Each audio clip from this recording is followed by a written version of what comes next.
Right. இப்ப நாங்க class start பண்ணுவோம். போன கிளாஸ்ல 2.1ன்ற இதை வந்து முடிச்சிருந்தேன். அப்ப நாங்க இன்னொரு கிளாஸ்ல 2.2 வந்து பார்க்க வேண்டி. சரி, அப்ப இந்த 2.2ல வந்து என்ன கூறப்படுது அப்படின்னு சொன்னா, கேள்வி தொகை மாற்றம் அடைதல், கேள்வி மாற்றம் அடைதல், இந்த ரெண்டு விடயத்தின் வேறுபாட்டை வந்து ஒப்பிட போறோம். கேள்வி தொகை மாற்றம்டா என்ன, அதே மாதிரி கேள்வி மாற்றம்டா என்ன. கேள்வி தொகை மாற்றம், அதே மாதிரி கேள்வி மாற்றம். சரியா? இது சம்பந்தமா தான் பார்க்கணும்.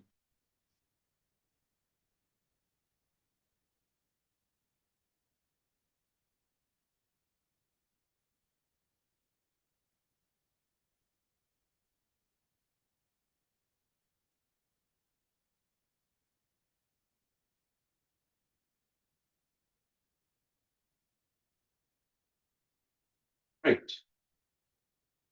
கேள்வி தொகை மாற்றம்னா என்ன, கேள்வி மாற்றம், இது சம்பந்தமா தான் நாங்க என்ன செய்ய போறோம் என்றால் இந்த கிளாஸ்ல வந்து பார்க்க போறோம். இது வந்து தேர்ச்சி மட்டம் 2.2 தேர்ச்சி மட்டம் 2.2. சரியா? ரைட்.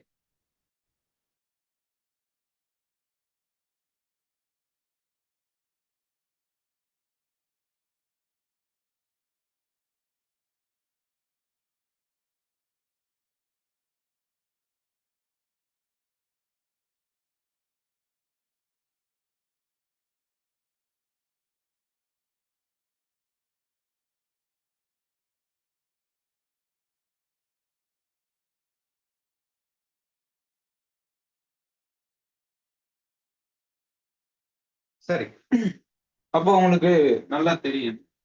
ஃபர்ஸ்ட் டைம் எக்ஸாம் உங்களுக்கு முடிஞ்சிட்டா? கேக்குற கேள்வியில கொஞ்சம் குயிக் ஆன்சர் பண்ணுங்க. ஃபர்ஸ்ட் டைம் எக்ஸாம் முடிஞ்சிட்டா மாஜிதா? Oh sir. ரைட். இப்ப செகண்ட் டைம் எக்ஸாமுக்கு வந்து ரெடி ஆக வேண்டியது. ஃபர்ஸ்ட் டைம் எக்ஸாம்ல யூனிட் 2 வரை வந்தீங்க வேணாம்.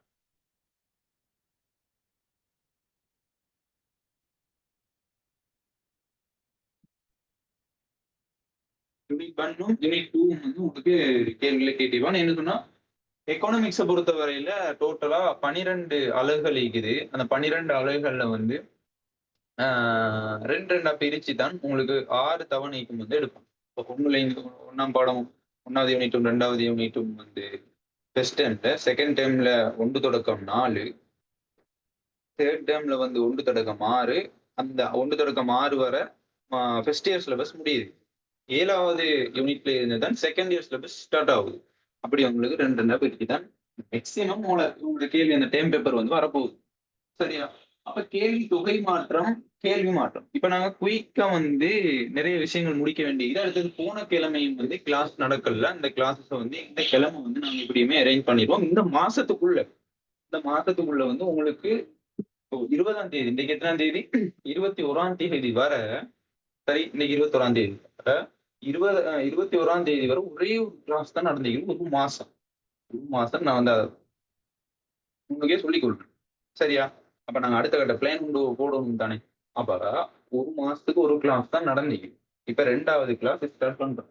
இப்ப உங்களுக்கு இன்னும் 8 கிளாஸஸ் வந்து அதாவது எத்தனை 10 நாள்ல 8 கிளாஸ் வந்து முடிக்க வேண்டியது. அப்ப ஒவ்வொரு நாளும் வந்து கிளாஸ் போடுறதுக்கு நான் வந்து என்ன செஞ்சிடும், ஷெட்யூல் பண்ணிடுறேன்.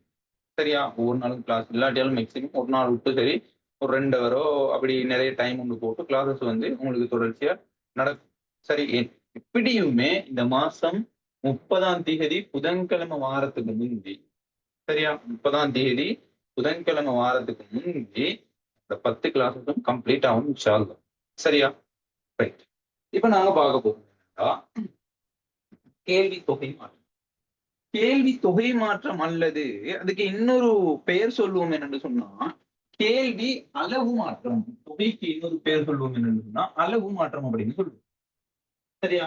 அப்ப கேள்வி தொகை மாற்றம் அல்லது கேள்வி அளவு மாற்றம் அப்படின்னு சொன்னா ஒரு குறிப்பிட்ட காலப்பகுதியில குறிப்பிட்ட பண்டத்தின், சரியா, விளைத்த வித்தை இணைய காரணி, விலை இல்லாம ஏனைய காரணி, ஏனைய காரணி. சரியா? அப்ப விளைத்த வித்த ஏனைய காரணிகள் மாறாத நிலையில இது வந்து மாறாமை நிலையாக காணப்படும். மாறாமைக்கும் அர்த்தம் என்ன? நிலையாக காணப்படும். அப்ப இப்படி மாறாத நிலையில குறித்த ஒரு பண்டத்தின் விலை மாற்றம் அடைய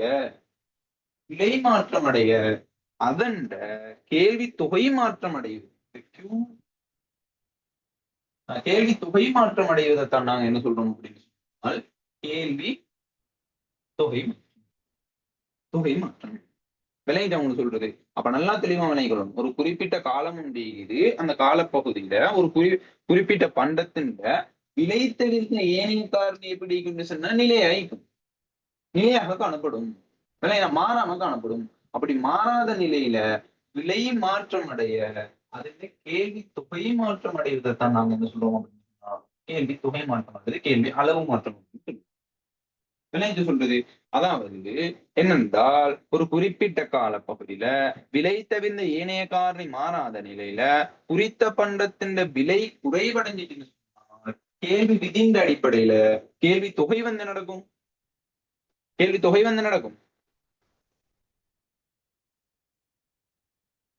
விலை குறைவடைந்தா கேள்வி விதிந்த அடிப்படையில கேள்வி தொகை என்ன நடக்கும்? அதிகரிக்கும். அதே மாதிரி விலை அதிகரிச்சுன்னு சொன்னால் கேள்வி தொகை வந்து நடக்கும். குறைவடையும். இதைத்தான் நாங்க என்ன சொல்றோம் அப்படின்னு சொன்னால் இந்த கேள்வி தொகை ஒரு குறிப்பிட்ட பண்டத்தின் விலை தவிர்த்த ஈனைய காரணி மாறாத நிலையில நிலையாக காணப்படும் சந்தர்ப்பத்துல குறிப்பிட்ட பண்டத்தின் விலைக்கும் விலை மாற்றம் அடைய அதன் கேள்வி தொகை மாற்றம் அடைகிறத நாங்க என்ன சொல்றோம் அப்படின்னு சொன்னால் கேள்வி தொகை மாற்றம் அப்படின்னு சொல்றோம். அதாவது விலை குறைவடைஞ்சுன்னு சொன்னா கேள்வி தொகை அதிகரிக்க, அதே மாதிரி விலை அதிகரிச்சுன்னு சொன்னா கேள்வி தொகை குறைவடையும். அப்ப விலை மாற்றத்துக்கு அமைவாக கேள்வி தொகை மாற்றம் அடைகிறது தான் நாங்க என்ன சொல்றோம் அப்படின்னு சொன்னால் கேள்வி தொகை மாற்றம். அப்ப இப்படியான அந்த கேள்வி தொகை மாற்றத்தின் பிரிவுகள் வந்து 2 பிரிவுகள் காணப்படுது. சரியா? கேள்வி தொகை மாற்றத்தின் பிரிவுகள் வந்து 2 பிரிவுகள் காணப்பட்டு இந்த கேள்வி தொகை மாற்றத்தை வந்து 2 பிரிவுகளாக நாங்க என்ன செய்ய போறோம் அப்படின்னு சொன்னா வகைப்படுத்த போறோம். அதுல முதலாவது விடயம் தான் என்ன சொன்னா கேள்வி நீட்டம். இரண்டாவது விடயம் என்னன்னு சொன்னால் கேள்வி ஒடுக்கம். சரியா? அல்லது இதுக்கு இன்னொரு பேர் சொல்லலாம், என்ன? கேள்வி சுருக்கம் அப்படின்னு சொல்லலாம். சரி, அப்ப நல்ல விலை கொள்ளணும். இந்த கேள்வி தொகை மாற்றத்தை கேள்வி அளவு மாற்றத்தை நாங்க 2 பிரிவுகளாக 2 வகுதிகளுக்குள்ள நாங்க என்ன செய்ய போறோம் அப்படின்னு சொன்னா உள்ளடக்க போறோம். அதாவது கேள்வி தொகை மாற்றத்தை 2 வகைகளாக பிரித்து நாங்க விலக போறோம். இல்லையா? அதுல முதலாவது விடயம் என்ன? கேள்வி நீட்டம். இரண்டாவது கேள்வி ஒடுக்கம். சரி, அப்ப கேள்வி நீட்டம் அப்படின்னா என்னன்னா குறித்த காலப்பகுதியில ஏனைய காரணி மாறாத நிலையில. அப்ப ஏனைய காரணி மாறாத நிலையில ஏனைய காரணி விலை தவிர்ந்த ஏனைய காரணி சொல்றது. அப்போ விலை தவிர்ந்த ஏனைய காரணி மாறாத நிலையில குறிப்பிட்ட பண்டத்தின் விலை குறைவடைய அதன் கேள்வி தொகை அதிகரிக்கிறது. விலை குறைவடைய அதன் கேள்வி தொகை அதிகரிக்கிறது தான் நாங்க என்ன சொல்றோம் அப்படின்னு சொன்னால் கேள்வி நீட்டம். விளைஞ்சா உங்களுக்கு சொல்றது கேள்வி நீட்டம். எதை நாங்க கேள்வி நீட்டம் சொல்லுவோம்? இந்த கேள்வி தொகை அதிகரிச்சுன்னு சொன்னா எப்படியான சந்தர்ப்பத்துல ஒரு குறிப்பிட்ட காலப்பகுதியில ஒரு குறிப்பிட்ட பொருளுக்கு விலை தவிர்ந்த ஏனைய காரணி நிலையாக காணப்படும் சந்தர்ப்பத்துல விலை குறைவடைய கேள்வி தொகை அதிகரிச்சுன்னு சொன்னால் அதை நாங்க என்ன சொல்றோம் அப்படின்னு சொன்னால் கேள்வி நீட்டம். சரியோ? கேள்வி நீட்டம் தான் என்ன விளங்கினா?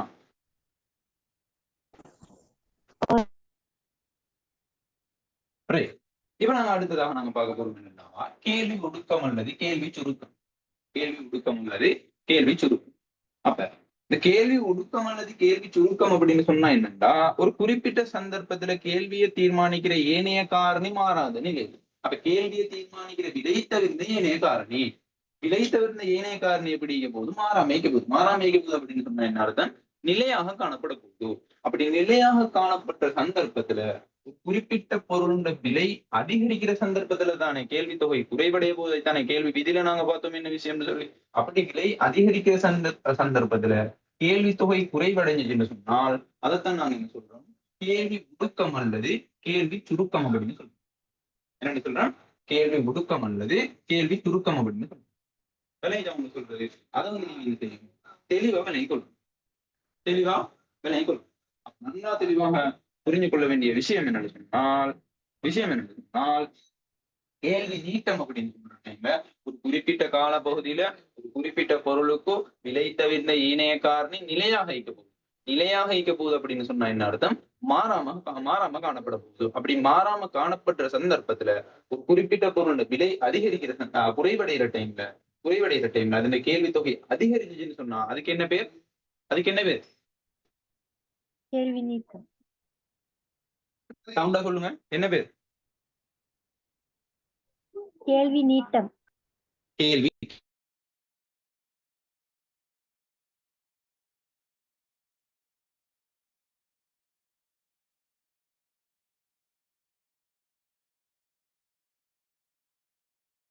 சரி, கேள்வி நீட்டம். அதே மாதிரி அடுத்ததாக ஒரு குறிப்பிட்ட சந்தர்ப்பத்துல ஒரு குறிப்பிட்ட கால பகுதியில விலை தவிர்ந்த ஏனைய காரணி மாறாத நிலையில, சரியா, விலை தவிர்ந்த ஏனைய காரணி மாறாத நிலையில ஒரு பொருளோட விலை அதிகரிச்சு அதுல கேள்வி தொகை வந்து குறைவடைஞ்சுன்னு சொன்னால் அதுக்கு நாங்க என்ன பேர் சொல்லுவோம்? கேள்வி ஒடுக்கம். கேள்வி ஒடுக்கம். கேள்வி ஒடுக்கத்துக்கு இன்னொரு பேர் சொல்லுவோம் என்ன? கேள்வி சுருக்கம். கேள்வி சுருக்கம். சரியா? அப்ப நன்றாக இதை வந்து நீங்க என்ன செய்யணும்? தெளிவாக விளங்கி கொள்ளணும். சரி, ரைட். இப்ப நாங்க இந்த கேள்வி நீட்டத்தையும் கேள்வி ஒடுக்கத்தையும் நாங்க எப்படி ஒரு வரைபடத்தின் ஊடாக நாங்க காட்டுறது, அதை நீங்க என்ன செய்யணும்? தெளிவாக விளங்கி கொள்ளணும். சரி, இப்ப இது வந்து என்னாச்சு? விலையச்சு. இது வந்து என்ன? தொகையச்சு. அப்ப விலை QD பூஜ்ஜியம் இந்த குறியீடு போட்டுக்கொள்ளும். சரி, இப்ப இது வந்து கேள்வி விலை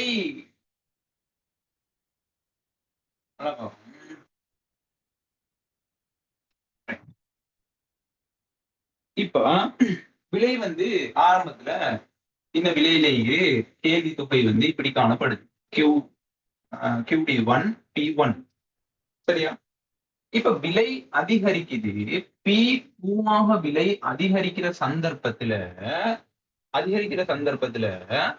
QD2 என்ன செய்யும்? கேள்வி தொகை என்ன செய்யும்? குறைவடையும். அதே P3 விலை வந்து குறைவடைஞ்சுன்னு சொன்னால் QD3 கேள்வி தொகை வந்து நடக்க போது என்ன நடக்கும்? அதிகரிக்கும். அப்ப நாங்க இது என்ன பேர் சொல்லி கூப்பிட்டோம்? இதுக்கு பேர் என்ன? கேள்வி ஒடுக்கம். கேள்வி ஒடுக்கம். அப்ப இதுக்கு பேர் என்ன? கேள்வி நீட்டம். சொல்றது. அப்ப ஒரு குறிப்பிட்ட சந்தர்ப்பத்துல ஒரு குறிப்பிட்ட கால பகுதியில விலை தவிர்ந்த ஏனைய காரணி மாறாத நிலையில ஒரு குறிப்பிட்ட பொருளோட விலை அதிகரிக்க அதன் கேள்வி தொகை குறைவடையுது. அதை நாங்க என்ன சொல்றோம்? கேள்வி ஒடுக்கம் அல்லது கேள்வி சுருக்கம் அப்படின்னு சொல்றோம். விளைஞ்சவங்க சொல்றது. அதே மாதிரி ஒரு குறிப்பிட்ட கால பகுதியில ஒரு குறிப்பிட்ட பொருளுக்கு விலை தவிர்ந்த ஏனைய காரணி நிலையாக இருக்கிற சந்தர்ப்பத்துல மாறாத நிலையில ஒரு குறிப்பிட்ட பொருள் விலை குறைவடைஞ்சுன்னு சொன்னா அதன் கேள்வி தொகை வந்து நடக்க போது அதிகரிக்க போகுது. அதை நாங்க என்ன பேர் சொல்லி கூப்பிடுவோம்? என்ன பேர் சொல்லுவோம்? கேள்வி நீட்டம். கேள்வி நீட்டம். இப்படித்தான் நான் இருக்கிறது என்றால் கேள்வி நீட்டத்தையும் கேள்வி ஒடுக்கத்தையும் வரைபடத்தின் சரியா வரைபடத்தின் கூடாக காட்டுறது. சரி, அதை நீங்க என்ன செய்யணும், தெளிவாக கொள்ளும். ரைட். இப்ப நீங்க சொல்லுங்க பாப்போம், இந்த கேள்வி தொகை மாற்றம் அப்படின்ற சப்ஜெக்ட் கிளியரா? நான் சொல்லுங்க பாப்போம். கேள்வி தொகை மாற்றம்ன்ற சப்ஜெக்ட் கிளியராவா ஈகுதா? கிளியரா விளங்கினா அதுல என்ன சரி டவுட் ஈகுதா?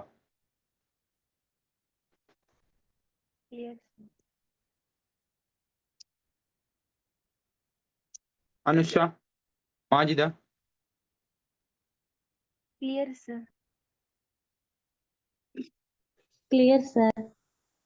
ரைட். அடுத்ததாக நாம் கேள்வி மாறுறது சரியா. ரெண்டாவது விஷயம் கேள்வி. கேள்வி தொகை மாற்றம் அல்லது கேள்வி அளவு மாற்றம் அப்படின்னு சொன்னா என்னன்னு விளங்கி. அப்ப அடுத்ததாக நாங்க பார்க்க போறோம் என்னன்னா கேள்வி மாற்றம். கேள்வி. அப்ப இந்த கேள்வி மாற்றம் அப்படின்னு சொல்ல போகல என்ன விஷயம்னு சொன்னா, ஒரு குறிப்பிட்ட ஒரு சந்தர்ப்பத்துல ஒரு குறிப்பிட்ட ஒரு காலப்பகுதியில கேள்விய தீர்மானிக்கிற ஒரு குறிப்பிட்ட, அதாவது என்னது, கேள்வியை தீர்மானிக்கிற குறித்த பண்டத்தின் விலை மாறாத நிலையில, என்ன மாறாத நிலையில, விலை மாறாத நிலையில நல்லா நினைக்கணும். சரி, எது மாறாத வைக்க போகுது? விலை மாறாத நிலை. அப்ப கேள்வி தொகை மாற்றத்துல எது மாறாத நிலையிலன்னு பார்த்தோம், எது மாறாத நிலையிலன்னு பார்த்தோம்? ஏனைய காரணிகள். விலை தவிர்ந்த ஏனைய காரணி மாறாத நிலையில அப்படின்னு. ஆனா கேள்வி மாற்றத்துல என்ன? விலை மாறாத நிலையில. விளைஞ்ச சொல்றது. அப்ப விலை மாறாத நிலையில நல்லா நினைக்கணும், கேள்வியை தீர்மானிக்கிற ஏனைய காரணிகள்ல ஏற்படுற மாற்றம். ஏனைய காரணி மாறாத நிலையில விலையில ஏற்படுகின்ற மாற்றம். விலை மாறாத டைம்ல ஏனைய காரணியில ஏற்படுகின்ற மாற்றம் சொல்றது. அப்ப கேள்வி தொகை மாற்றத்துக்கும் கேள்வி மாற்றத்துக்கும் இடையிலான டிஃபரண்ட் விளங்கிக்கொள்ளும். மெயின் டிஃபரண்டே இதுதான். எது மாற்றம் அடைய போகுது? கேள்வி தொகை மாற்றத்துல எது மாற்றம் அடைய போகுது? எது மாற்றம் அடைய போகுது? விலை.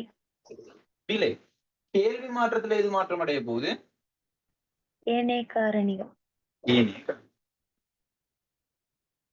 ஒண்ணு சொல்றது. அப்ப நல்லா தெளிவாக விளங்கிக் கொள்ளணும் என்னன்னு சொன்னா, ஒரு குறிப்பிட்ட பண்டத்துல, அதாவது ஒரு குறிப்பிட்ட சந்தர்ப்பத்துல கேள்வியை தீர்மானிக்கின்ற ஒரு குறித்த பண்டத்தின் விலை மாறாத நிலையில கேள்வியை தீர்மானிக்கும் ஏனைய காரணிகள்ல மாற்றம் காரணமாக குறித்த பண்டத்தின் கேள்வி மாற்றம் அடைதல். ஏனைய காரணிகள்ல மாற்றம் காரணமாக என்ன செய்யுது? குறித்த பண்டத்தின் கேள்வி மாற்றம் அடைதலை தான் நாங்க என்ன சொல்றோம்? கேள்வி மாற்றம். கேள்வி மாற்றம் விளைஞ்சவங்க சொல்றது. இதை நீங்க என்ன செய்யணும் என்றால் தெளிவாக விளங்கி கொள்ளும். இதை நீங்க என்ன செய்யணும்? தெளிவாக விளங்கி கொள்ளும். ரைட். இப்ப இந்த கேள்வி தொகை மாற்றத்தை நாங்க ஒரு சமன்பாட்டுல காட்டுறதா இருந்தா எப்படி காட்டுவோம்? QDX அப்படின்னு சொன்னா, எக்ஸ் இந்த QD அப்படின்னு சொன்னா FTX அப்படின்னா என்ன அர்த்தம்? என்ன அர்த்தம்? என்ன அர்த்தம்? விலையிட மாற்றம். விளைஞ்சவங்க சொல்றது. விலையிட மாற்றத்தை தான் நாங்க என்ன செய்ய போறோம் நினைக்க கவனத்தில் கொண்டு அதுக்கேற்ற மாதிரி இந்த கேள்வி தொகை மாற்றத்தை விளக்குறோம். அதே மாதிரி இந்த கேள்வி மாற்றத்துல சமன்பாடு காட்டுறதா இருந்தா QDX சமன் FPN தொடர்புடைய பண்டங்களோட விலை, அதே மாதிரி நுகர்வோண்ட வருமானம், நுகர்வோண்ட சுவை, அதே மாதிரி என்ன EX சொன்ன எதிர்பார்க்கைகள், அதே மாதிரி என்ன காரணம். இது இந்த மாற்றத்தை தான் நாங்க பார்க்க போறோம். இதான் இந்த சமன்பாடு அப்படின்றது. சரியா? கேள்வி தொகை மாற்றத்தை நாங்க இப்படியான ஒரு சமன்பாடுல காட்டுவோம், கேள்வி மாற்றத்தை இப்படியான ஒரு சமன்பாடு. அப்ப எது மாற்றமடையாம இருக்க போகுது? விலை. இதுல எது மாற்றமடையாம இருக்க போகுது? ஏனைய காரணி. அப்ப கேள்வி மாற்றம் அப்படின்னு சொன்னா என்ன? விலை மாறாத நிலையில எவ்வாறான சந்தர்ப்பத்துல? ஒரு குறிப்பிட்ட சந்தர்ப்பத்துல விலை மாறாத டைம்ல குறிப்பிட்ட சந்தர்ப்பத்தில் கேள்வியை தீர்மானிக்கின்ற குறித்த பண்ணத்துல விலை மாறாத நிலையில கேள்வியை தீர்மானிக்கிற ஏனைய காரணிகளில் ஏற்படுகின்ற மாற்றம் காரணமாக கேள்வியில மாற்றம் ஏற்படுறது தான் நாங்க என்ன சொல்றோம் என்றால் கேள்வி மாற்றம். கேள்வி மாற்றம். அப்ப இப்படியான இந்த கேள்வி மாற்றத்தை நாங்க என்ன செய்யறோம் அப்படின்னு சொன்னால் இரண்டு பகுதிகளுக்குள்ள உள்ளெடுக்கிறோம். இப்ப நாங்க கேள்வி தொகை மாற்றத்தை நாங்க ரெண்டு வகையா நாங்க பிரிச்சு நாங்க பார்த்தோமா இல்லையா? ரெண்டு பிரிவுகளை நாங்க பிரிச்சு பார்த்தோமா இல்லையா?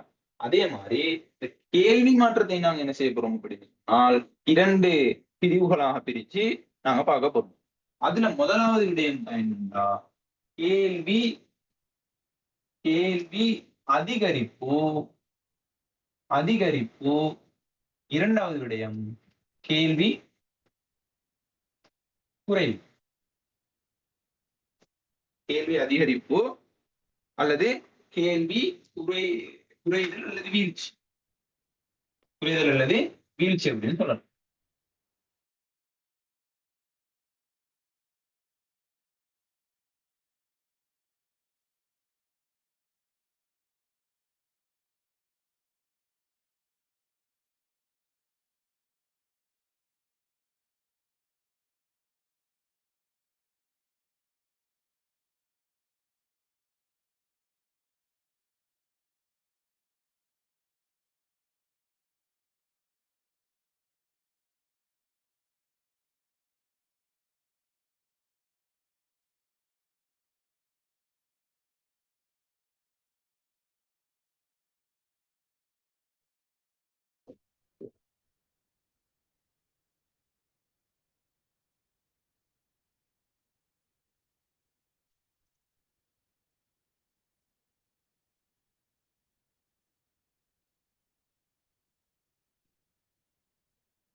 ரைட். வாய்ஸும் கேமராவும் கிளியரா?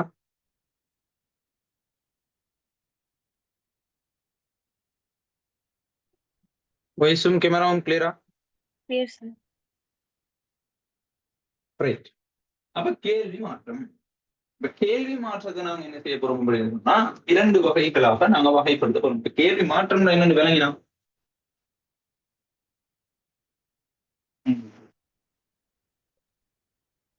ஆமா, sir. கேள்வி கேள்வி மாற்றம் தான் என்னன்னு விளங்கினா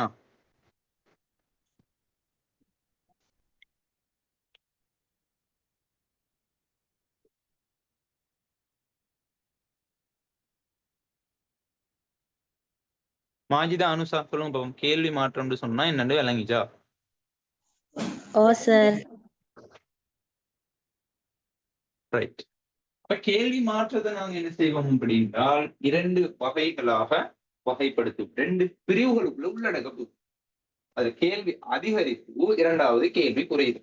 அப்ப கேள்வி அதிகரிப்பு அப்படின்னு சொன்னா என்னன்னா ஒரு குறிப்பிட்ட சந்தர்ப்பத்துல குறித்த பண்டத்தின் விலை மாறாத நிலையில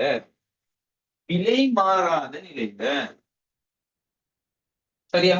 விலை மாறாத நிலையில அதனுடைய கேள்வியை தீர்மானிக்கிற ஏனைய காரணிகள்ல ஏதாவது ஒன்றில் ஏற்படும் சாதகமான மாற்றம்.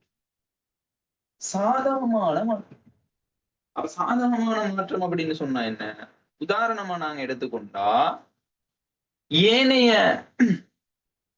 பொருட்கள் விலை இல்லைங்களா? தொடர்புடைய பண்டங்கள் விலை PN. சரி, PN இதை நாங்க எடுத்துக்கொள்வோமே. இதுல சாதாரண மாற்றம் அப்படின்னா தொடர்புடைய பண்டங்களோட விலையில இத நாங்க ஒரு தொடர்புடைய பண்டங்களோட விலை இப்படி ஒரு பொருள் எடுப்போமே. எனது பதிலீட்டு பண்டம். பதிலீட்டு பண்டம் நீங்க சொல்லணும். இப்ப நீங்க சொல்ல போறீங்க எது சாதகமான மாற்றம் அப்படின்றத தான் நான் உங்களுக்கு விளக்க போறேன். சரியா? அப்ப சாதகம் அதாவது ஏனைய காரணியில எப்படி சாதகமான மாற்றம் அப்படின்னா என்ன அதைத்தான் நான் சொல்ல போறேன். இப்ப PN தொடர்புடைய பண்டம். தொடர்புடைய பண்டத்துல விலை. சரியா? அதுல வந்து நாங்க என்ன எடுப்போம் அப்படின்னு சொன்னால் பதிலீட்டு பண்டம். ஒன்றுக்கு பதிலாக இன்னொன்றை யூஸ் பண்ண இயலும் அப்படின்ற ஒரு தரத்துடைய பண்டம். பண்டம்.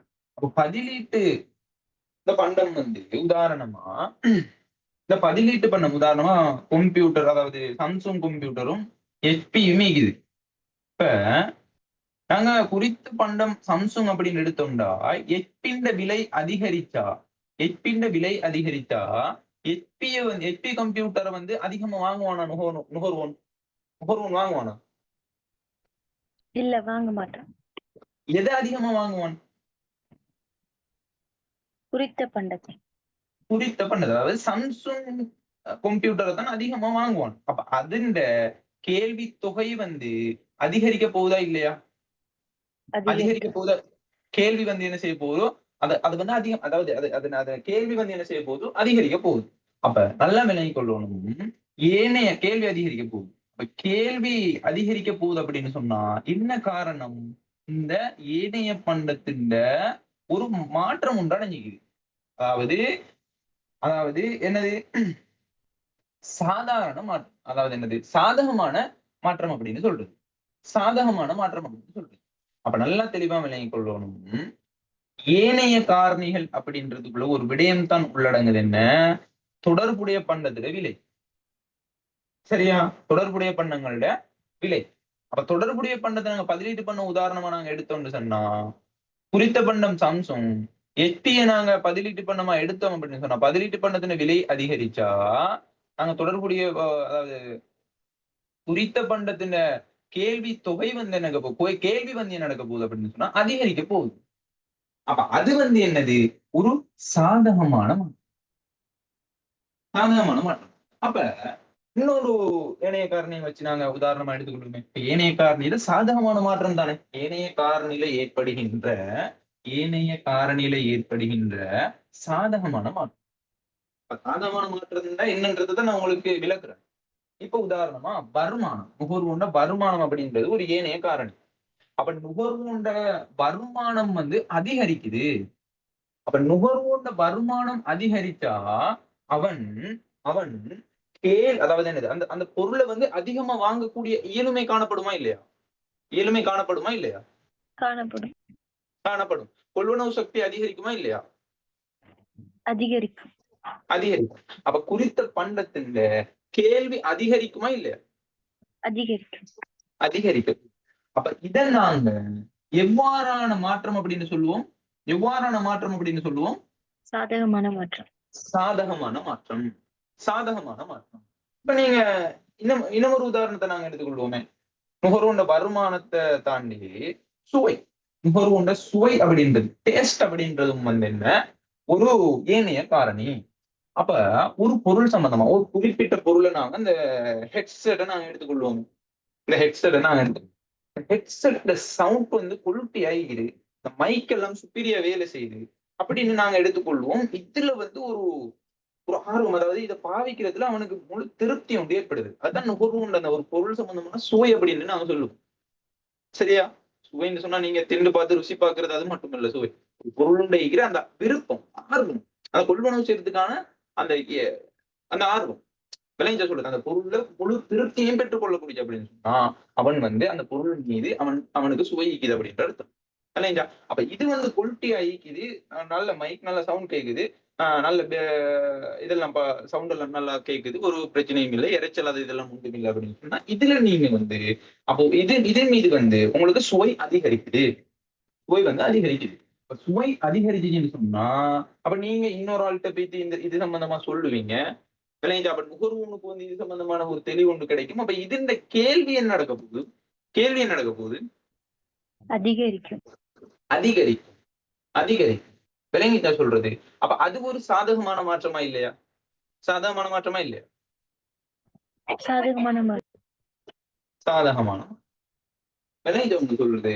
அப்ப நல்லா விளங்கி கொள்ளணும். இப்ப சாதகமான மாற்றம்னா என்னன்றதான் சும்மா ஏனோ தானோ ரைட் வந்தோம் கேள்வி அதிகரிப்பா. ஒரு குறிப்பிட்ட பண்டத்துல ஒரு குறிப்பிட்ட பண்டத்துக்கு ஒரு குறிப்பிட்ட காலப்பகுதிக்கு விலை மாறாத நிலையில, ஒரு குறிப்பிட்ட பண்டத்தின விலை மாறாத நிலையில ஏனைய காரணங்கள் ஏற்படுகின்ற சாதகமான மாற்றம் காரணமாக கேள்வி அதிகரிக்குது. ரைட், நோட் பண்ணிக்கோங்க. விளங்கிச்சா? சரி, முடிச்சு. அப்ப அடுத்த டாபிக்கு போவோம். கேள்வி குறைவடைதல். குறிப்பிட்ட காலப்பகுதியில குறிப்பிட்ட ஒரு பண்டத்துக்கு கேள்வியை தீர்மானிக்கிற காரணிகள்ல இருந்த விலை மாறாத நிலையில ஏனைய காரணிகள்ல ஏற்படுகின்ற பாதகமான மாற்றம் காரணமாக கேள்வி குறைவடையுது. முடிஞ்சு எல்லாரும் நல்லா படிச்சுட்டு வாங்க, நல்லா எக்ஸாம் எழுதுங்க. எப்படி எழுதுவாங்க விஷயத்த நாங்க என்ன செய்யணும், உணர்வு பூர்வமா உதாரணத்தின் மூலமா அதை எடுத்து முன் வச்சு அந்த பிள்ளைக்கு விளங்கிச்சா இல்லையா அந்த விளங்காட்டி அடுத்த உதாரணத்தின் மூலமா கூறுறது.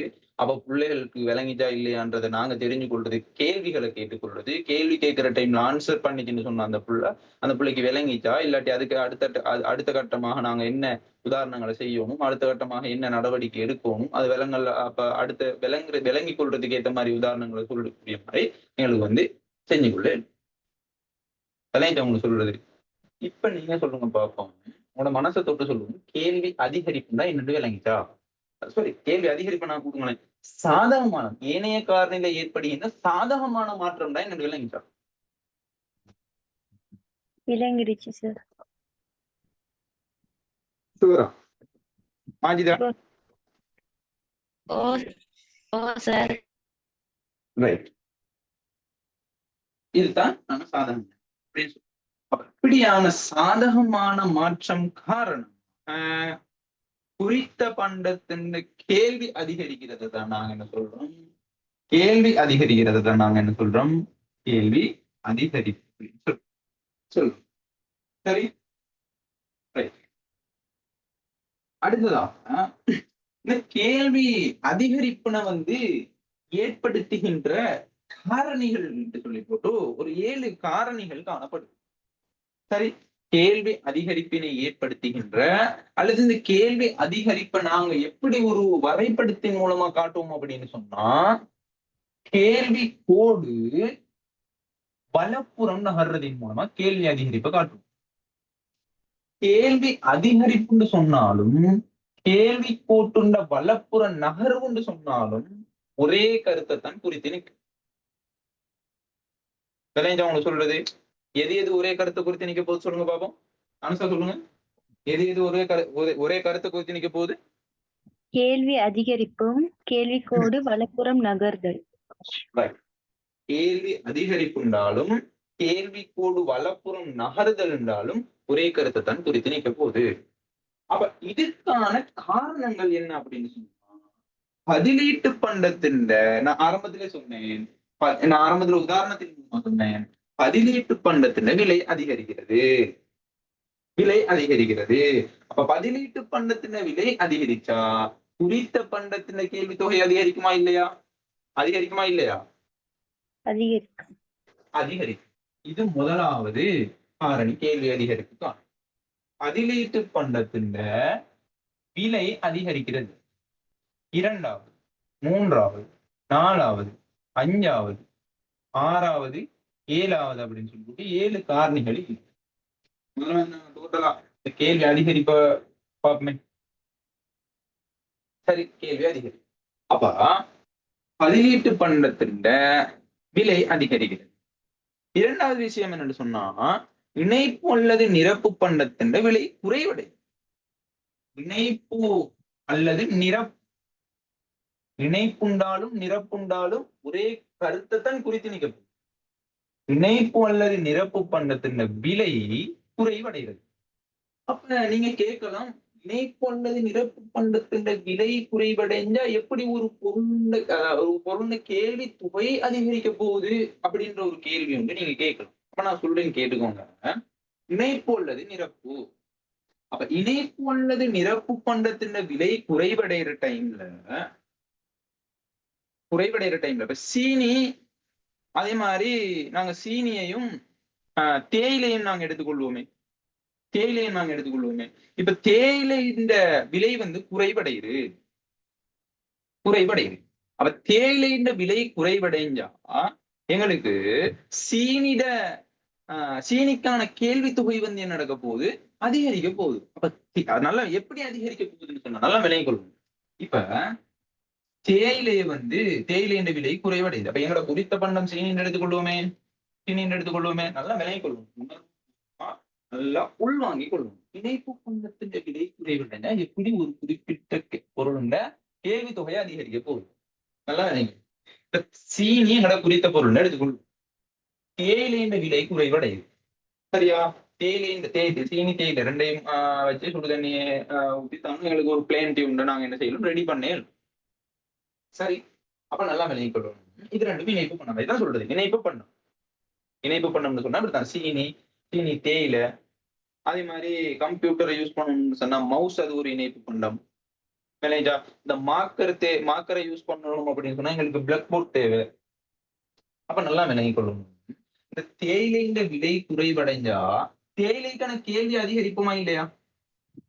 தேயிலைக்கான கேள்வி அதிகரிப்புமா இல்லையா? அதை சொல்லுங்க பாப்போம். சொல்லுங்க. தேயிலைக்கான விலை குறைவடைஞ்சா தேயிலைக்கான கேள்வி தொகை அதிகரிப்புமா இல்லையா? அதிகரிப்போம். அப்ப தேயிலையை மட்டும் அதிகமா வாங்கினா எங்களுக்கு பிளேன்டி ஒண்ணு ஊத்தேடுமா?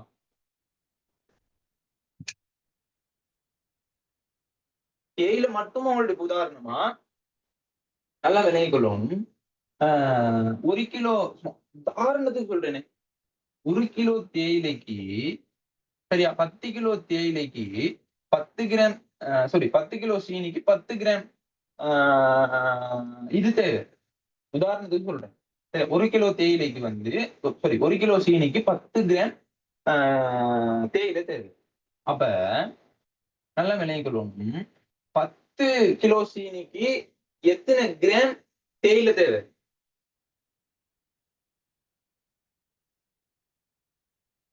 சொல்லுங்க பாப்போம். 1 கிலோ சீனிக்கு 10 கிராம் சொன்னா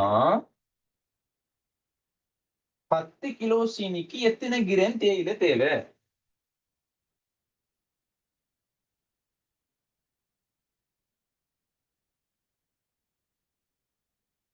சொல்லுங்களேன். 1 கிலோ சீனிக்கு 10 கிராம் தேயிலை தேவை. அப்ப 10 கிலோ சீனிக்கு எத்தனை கிராம் தேயிலை தேவை? 100 கிராம். Very good. பெருசா குழப்ப தேவையில்லை. 100 கிராம் 100 கிராம் தேயிலை இருந்தா தான் 10 கிலோ சீனியை வந்து நாங்க கரைச்சு ஒரு எல்லாத்துக்குமே ஒரு 100 பேருக்கு பிளேன் டீ ஊத்தணும் அப்படின்னு சொன்னா ஊத்தி முடிக்கலாம். அப்ப நல்லா விளங்கிக் கொள்வோம்.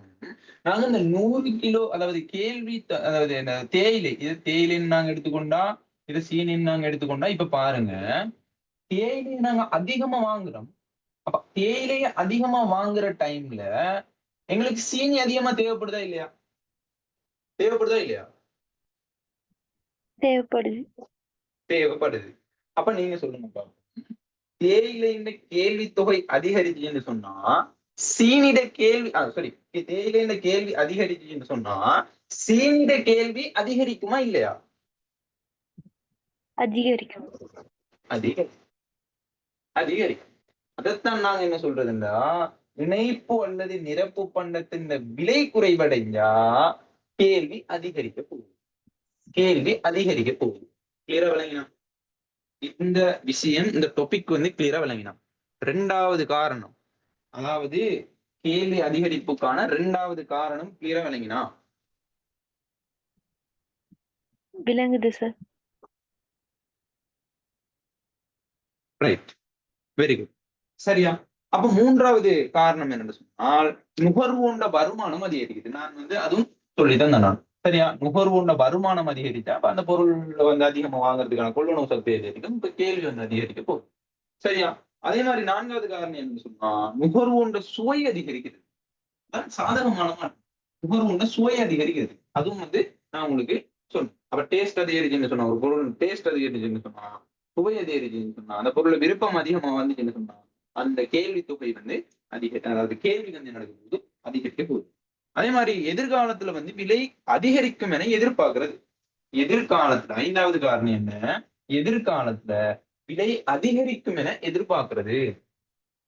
சொல்றது விலை அதிகரிக்கும் என எதிர்பார்க்கறதால எப்படி கேள்வி அதிகரிக்குதுன்னு சொன்னா எதிர்காலத்துல இந்த மார்க்கருக்கான விலை அதிகரிக்கும் என சொல்லிட்டான். உதாரணமா இன்னைக்கு 21ஆம் தேதி 25 அவன் சொல்றான் ஒரு நியூஸ் ஒன்று வருது 25ஆம் தேதி இந்த மார்க்கெட் விலை இப்போதைக்கு 130 ரூபா.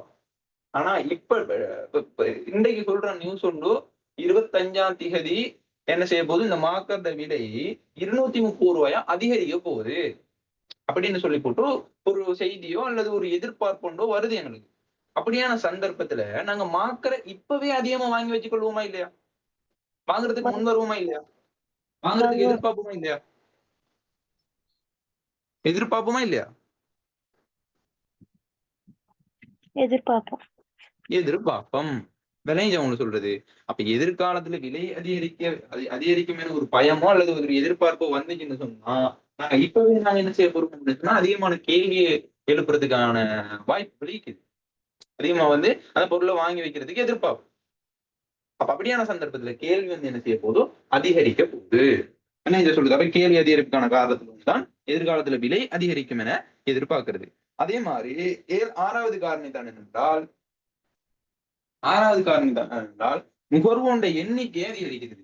நுகர்வோண்ட எண்ணிக்கை அதிகரித்தாலும் அதிகமான நுகர்வோர் காணப்பட்ட டைம்ல கேள்வி அதிகரிக்கும். அதே மாதிரி 7வது காரணி என்று சொன்னால் நுகர்வோருக்கு அரசு மானியம், நுகர்வோருக்கு அரசு மானியம் வழங்குறது. அப்ப மானியம் வழங்கினாங்க அப்படின்னு சொன்னா அவங்களோட கொள்வனவு சக்தி அதிகரிக்கும், அவங்களோட காசு நிறைய அந்த பொருள் சம்பந்தமான கேள்வி வந்து அதிகரிக்க போகுது. இந்த அசுஸ்ம திட்டத்தின் மூலமா கொடுக்குற காசு மூலமா அவங்களோட காசு கையில கூட இருந்துச்சுன்னு சொன்னா எல்லாருமே வந்து அந்த பொருளை வாங்கி கொள்ளக்கூடிய மாதிரி அவங்களுக்கு சரியா. அப்ப அப்படியான சந்தர்ப்பத்தில் என்ன நடக்கும்போது கேள்வி அதிகரிக்க போகுது.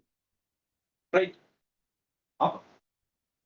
கேள்வி அதிகரிப்புக்கான காரணங்கள் விளங்கிச்சா அப்படின்றதை தாண்டி இப்ப கேள்வி இந்த காரணத்தால இப்ப நான் கேட்கிறேன்னு சொன்னா கேள்வி அதிகரிப்புக்கான காரணங்கள் 7 காரணங்கள் இருக்குன்னு சொல்லி பார்த்தோம்.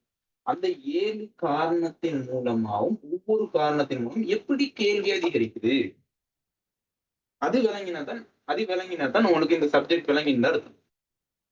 அது விளங்கிட்டா அது விளங்கிட்டே இல்லையா? விளங்குனுச்சு சார். அடுத்தால் ஓ சார். ரைட். அப்ப அதுல வந்து எந்த டவுட் இருந்தாலுமே என்கிட்ட என்ன செய்யணும்னு சொன்னா இப்ப நாங்க அடுத்த கட்டமாக நாங்க என்ன செய்ய போறோம் அப்படின்னு சொன்னா அந்த கேள்வி குறைதல் அல்லது கேள்வி வீழ்ச்சி அதை நாங்க பார்க்க போறோம். இதுக்கு இந்த கேள்வி அதிகரிப்பு விளங்கிட்டு சொன்னாலே கேள்வி குறைவு வந்து விளங்கிட்டு அப்படின்னு அர்த்தம். அதாவது இந்த இந்த டொபிக் இருக்குதானே, இந்த டொபிக்கு எதிர்மாறான கருத்தை தான் குறித்து நிற்க போகுதுன்னு சொன்னா கேள்வி குறைதல் அல்லது கேள்வி வீழ்ச்சி அப்படின்னு சொல்லுவோம். சரியா? அப்ப எதிர்மாறான கருத்து அப்படின்னு சொல்ல போக்குல நல்லா விளங்கி கொள்ளணும். கேள்வி குறைவுகள் அல்லது கேள்வி வீழ்ச்சி அப்படின்னு சொன்னா ஒரு குறிப்பிட்ட காலம், ஒரு குறிப்பிட்ட சந்தர்ப்பத்துல விலை மாறல. அப்ப விலை மாறாத டைம்ல ஏனைய காரணிகள்ல ஏற்படுகின்ற சாதகமான மாற்றமா பாதகமான மாற்றமா? எப்படியான மாற்றம்? பாதகமான மாற்றம். விளங்கிட்ட சொல்றது பாதகமான மாற்றம். அப்ப கேள்வி குறைவடைய போகுது. இப்போ பாதகமான மாற்றம் அப்படின்னு சொல்ல போக்குள்ள உங்களுக்கு விளங்கி கொள்ளும் என்னன்னா ஒரு சிம்பிளான ஒரு கருத்து. பதிலீட்டு பண்டத்தின் விலை அதிகரிக்கிறது அப்படின்றது வந்து ஒரு சாதகமான மாற்றம். அப்படின்னா பதிலீட்டு பண்டத்தின் விலை குறைவடைந்தா அது ஒரு சாதகமான மாற்றமா பாதகமான மாற்றமா? பாதகமான மாற்றம். இணைப்பு பண்டம் அல்லது நிரப்பு பண்டத்தின விலை குறைவடைகிறது சாதகமான மாற்றம். அப்படின்னா இணைப்பு பண்டம் அல்லது நிரப்பு பண்டத்தின விலை அதிகரிக்கிறது சாதகமான மாற்றமா பாதகமான மாற்றமா? என்ன மாற்றம்? பாதகமான. விளங்கிட்ட உங்களுக்கு சொல்றது. அப்ப இதற்கு எதிர்மாறான கருத்து எப்படியான கருத்து? நல்லா விளைவிக்கணும். ஒரு குறிப்பிட்ட சந்தர்ப்பத்துல குறிப்பிட்ட பொருள்ல அல்லது பண்டத்துல விலை மாறாத நிலையில அதன கேள்வியை தீர்மானிக்கிற ஏனைய காரணிகள்ல ஏதாவது ஒன்றுல ஏற்படும் ஒன்றில் ஏற்படும் பாதகமான மாற்றம் காரணமாக குறித்த பண்டத்தின் கேள்வி குறைவடைகிறது நாங்க என்ன சொல்றோம்? கேள்வி குறைதல் அல்லது கேள்வி வீழ்ச்சி அப்படின்னு சொல்றோம். அப்ப கேள்வி வீழ்ச்சி அடைகிற டைம்ல நீங்க சொல்லுங்க பார்ப்போம், கேள்வி கோடு வலப்புறம் நகருமா இடப்புறம் நகருமா? இடப்புற நகரும். இடப்புறம் நகரும். இடப்புறம் நகரும். சரிங்களா? கேள்விக்கோடு இடப்புறம் நகர்றது அல்லது கேள்வி குறைவடைகிறது அப்படின்றதும் வந்து என்ன செய்யுது? ரெண்டுமே ஒரே கருத்தை தான் குறித்து நிக்க போகுது. சரியா? அப்ப கேள்வி குறைவடைதல் அல்லது கேள்விக்கோடு இடப்புறம் நகர்றது அப்படின்றது ஒரே கருத்தை தான் குறித்து நிற்கும். அப்ப கேள்வி குறைவடைதல் அப்படின்னு சொன்னா பேசிக்கா என்னன்னு விளங்கினா கேள்வி குறைவடைதல் அப்படின்றது என்னன்னு விளங்கிச்சா? ஓ சார். ரைட். அடுத்ததாக நாங்க பார்க்க போறோம் என்னன்னா இந்த கேள்வி குறைவடைகிறது என்னன்னு விளங்கினா இந்த கேள்வி குறைவடைகிறதுக்கான காரணம் என்ன, காரணங்கள் என்ன? முதலாவது நான் உங்களுக்கு ஆரம்பத்திலே சொன்ன விஷயம் தான். அந்த கேள்வி அதிகரிப்புக்கான காரணத்துல எதிர்மாறான கருத்து வரப்போகுது. பதிலீட்டு பண்டத்தின் விலை வந்து என்ன செய்யறது? பதிலீட்டு பண்டத்தின் விலை வந்து என்ன செய்யுது? குறைவடையுது. அதையும் நான் உங்களுக்கு எக்ஸ்பிளைன் பண்றேன். பதிலீட்டு பண்டத்தின் விலை குறைவடைஞ்சா எப்படி கேள்வி குறைவடையும்டா பதிலீட்டு பண்டத்தின் விலை இப்ப உதாரணமா மார்க்கரும் பிளாக் போர்டையும் எடுத்துக்கொள்வோம். அது வந்து இணைப்பு பண்ணமே பதிலீட்டு பண்ணம் அப்படின்னு சொன்னா எட்லஸ் மார்க்கரும் அதே மாதிரி இன்னொரு வகையான ஒரு மார்க்கரும் எடுத்துக்கொள்வோமே. சரியா? மிக்ஸ் மார்க்கரும் அப்படின்னு எடுத்துக்கொள்வோமே. இப்ப எட்லஸ் மார்க்கரும் மிக்ஸ் அது பதிலீட்டு பண்ணும். ரெண்டு ஒரே பாவனைக்காக பயன்படுத்துற ரெண்டு வகையான பிராண்ட். சரியா? எட்லஸ் மிக்ஸ். சரி, இப்ப இது வந்து எங்களோட குறித்த பண்டம் அப்படின்னு சொன்னா எட்லஸ் மெக்ஸ் என்ற விலை வந்து குறைவடைஞ்சா மெக்ஸ் பொருளுக்கான கேள்வி நடக்க போகுது. மெக்ஸ் மார்க்கருக்கான கேள்வி நடக்க போகுது. அதிகரிக்கும். அதிகரிக்கும். கேள்வி நடக்க போகுது அதிகரிக்கும். சரியா? டிமாண்ட் Q இல்ல டி. சரியா? டிமாண்ட் வந்து எனக்கு தெரியும், கேள்வி வந்து எனக்கும் அதிகரிக்கும். அப்ப மெக்ஸ் பொருள மெக்ஸ வந்து நாங்க அதிகமா எடுத்தோம் அப்படின்னா மெக்ஸ் மார்க்கரை அதிகமா எடுத்தோம்னு சொன்னா எட்லஸ் மார்க்கருக்கான கேள்வி என்ன நடக்க போகுது? குறைவடைய போகுது. அப்ப எதன் காரணமாக? பதிலீட்டு பொருள விலை குறைவடைதன் காரணமாக குறித்த பண்டத்தின் கேள்வி வந்து என்ன செய்யுது? குறைவடையுது. இது முதலாவது காரணம். இதை ஒண்ணு சொல்றது. இரண்டாவது காரணம் என்னன்னு சொன்னால் அந்த கேள்வி குறைவடைகிறதுக்கான இரண்டாவது காரணம் என்ன சொன்னா இணைப்பு அல்லது நிரப்பு பண்டத்தின் விலை அதிகரிக்கிறது. இணைப்பு அல்லது நிரப்பு பண்டத்தின் விலை அதிகரிக்கிறது. எப்படி இணைப்பு அல்லது நிரப்பு பண்டத்தின் விலை அதிகரித்தா எப்படி கேள்வி குறைவடையும் அப்படின்றால் நல்லா விளங்கிக் கொள்ளணும். இதே இந்த தேயிலை சீனியை நாங்க எடுத்துக்கொண்டா தேயிலை இந்த விலை அதிகரிச்சா தேயிலைக்கான கேள்வி நடக்க போகுது. தேயிலைக்கான கேள்வி நடக்கும் குறைவடையும். அப்ப தேயிலை எங்கள்கிட்ட கொஞ்சம் தான் நீக்கிது அப்படின்டா எங்களுக்கு கொஞ்சம் பிளேண்ட் தான் ஊத்தேலும். கொஞ்சம் ஒரு குறிப்பிட்ட அளவு அந்த தேயிலைக்கு ஏத்த மாதிரியான பிளேண்டி தான் எங்களுக்கு ஊத்தேலும். அப்ப அதிகமான சீனியை வாங்கி என்ன செய்ய? சீனியை மட்டும் வச்சு ஒரு பிளேண்டி ஊத்தேலுமா? இல்ல. விளைஞ்ச சொல்லுது. அப்ப தேயிலைக்கு ஏத்த மாதிரி தானே சீனியை வாங்குவீங்க. அப்ப தேயிலையை கொஞ்சமா வாங்குனீங்க அப்படின்னு சொன்னா கேள்வி குறைவடையுது அப்படின்னு சொன்னா சீனிட கேள்வியும் குறைவடையுமா இல்லையா?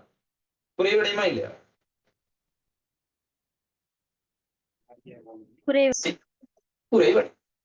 விளைஞ்ச சொல்றது சீனிட கேள்வியும் என்ன செய்யுது? குறைவடை.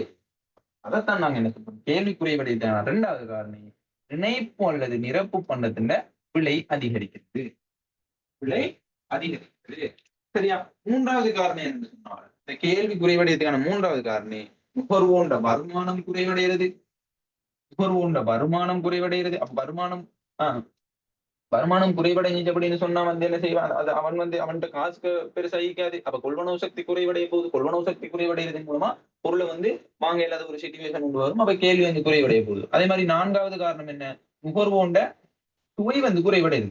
அப்ப நுகர்வோண்ட சுவை குறைவடைகிறதன் மூலமா நுகர்வோன் வந்து அந்த பொருள்ல ஒரு இன்ட்ரெஸ்ட் ஒன்று ஈக்காது. அவன் அந்த பொருளை வந்து வாங்குறதுக்கு முன் வர மாட்டான். கேள்வி வந்து குறைவடைய போகுது. அதே மாதிரி ஐந்தாவது காரணம் என்னன்னா எதிர்காலத்துல விலை குறையும் என எதிர்பார்க்கிறது. எதிர்காலத்துல விலை குறையும் என எதிர்பார்க்கிறது. எதிர்காலத்துல விலை குறையும் என எதிர்பார்த்தா எப்படி வந்து கேள்வி குறைவடைகிறது அப்படின்ற ஒரு கேள்வி ஒண்ணு என்கிட்ட முன் வச்சீங்க அப்படின்னு சொன்னா அதுக்கான விளக்கம் என்னன்னா, எதிர்காலத்துல விலை குறைவடைஞ்சா எதிர்காலத்துல விலை குறையும் என எதிர்பார்க்கிறோம் அப்படின்னு சொன்னா தற்காலத்துல விலை அதிகமாயிக்குமா இல்லையா? போவா இல்லையா? அதிகம். அதிகமாயிக்கும். அப்ப நம்ம என்ன செய்வோம்?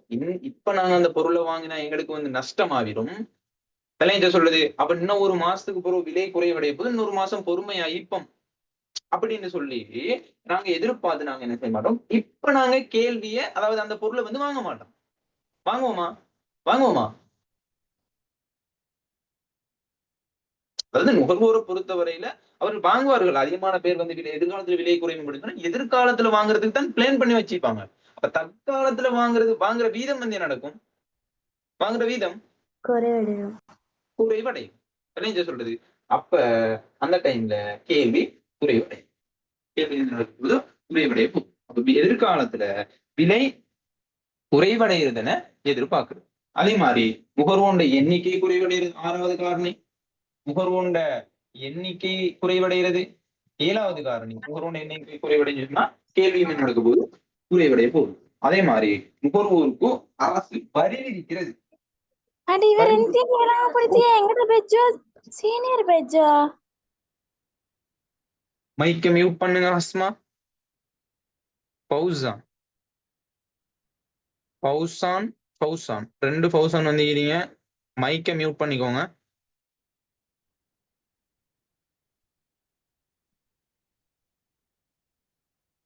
ஓம் என்ன உங்களோட கேள்வி என்ன?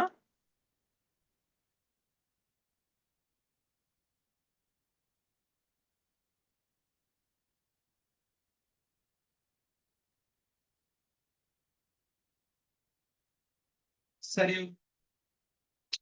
அப்ப விலை குறைவடையும் என என்ன செய்யறது அப்படின்னு சொன்னா எதிர்பார்க்கிறது. அதே மாதிரி கடைசி கடைசி விஷயம் என்னன்னு சொன்னால் நுகர்வோனுக்கு அரசு மானியம் அதாவது வரி விதிக்குது. நுகர்வோருக்கு வரி விதிக்கணும் அப்படின்னு சொன்னா அவன்கிட்ட இருக்கிற காசை வந்து கொடுக்க வேண்டி வரும். அப்ப அவன்கிட்ட ஈக்கிற வீதம் காசு ஈக்கிற வீதம் அதாவது கொள்வனவு சக்தி வந்து குறைவடையுது. கொள்வனவு சக்தி குறைவடைஞ்சா கேள்வியும் வந்து நடக்குது குறைவடையும். அப்ப நல்லா விலையை கொள்ளணும். இந்த கேள்வி குறைவடைகிறதுக்கான காரணிகள் என்ன? பதிலீட்டு பண்டத்தின விலை குறைகிறது, நிரப்பு பண்டத்தின விலை அதிகரிக்கிறது, நுகர்வோண்ட வருமானம் குறைகிறது, நுகர்வோண்ட சுவை வந்து குறைவடைகிறது. விலைங்க சொல்றது. அதே மாதிரி எதிர்காலத்துல விலை குறையும் என எதிர்பார்க்கிறது, நுகர்வோண்ட எண்ணிக்கை குறைவடைகிறது, நுகர்வோருக்கு அரசு மானியம் அதாவது அரசு வரி விதிக்குது. இது காரணமாக என்ன நடக்குதுன்னா கேள்வி குறைவடையும். அப்ப கேள்வி வந்து குறைவடைகிறது நாங்க இடப்புற நகர்வின் மூலமாகவும் கேள்விக்கோடு இடப்புற நகர்வின் மூலமாகவும் கேள்வி அதிகரிக்கிறத கேள்விக்கோடு வலப்புற நகர்வின் மூலமாகவும் நாங்க என்ன செய்யணும். சரியா? இது கிளியரா விளங்கிட்டா? கேள்வி மாற்றம் அப்படின்றது கிளியரா விளங்கினா சார் வைத்திய அறிக்கை பாதகமாக அமைகிறது சார். காலநிலையும் இல்ல வைத்திய அறிக்கை பாதகமாக அமைது. இல்ல உங்களோட வாய்ஸ் கொஞ்சம் கிளியர் இல்ல. என்ன கேக்குறீங்க? வைத்திய அறிக்கை பாதகமாக அமைது.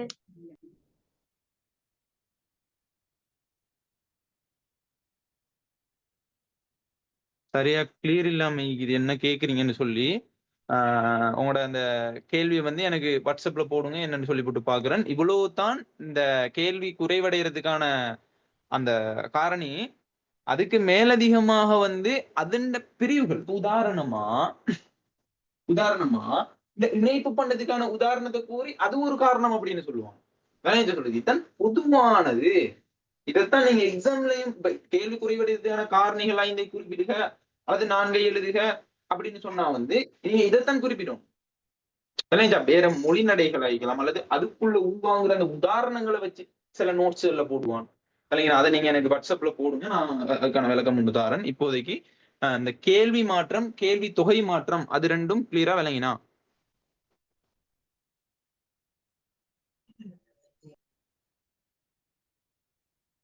அனுஷா கிளியரா?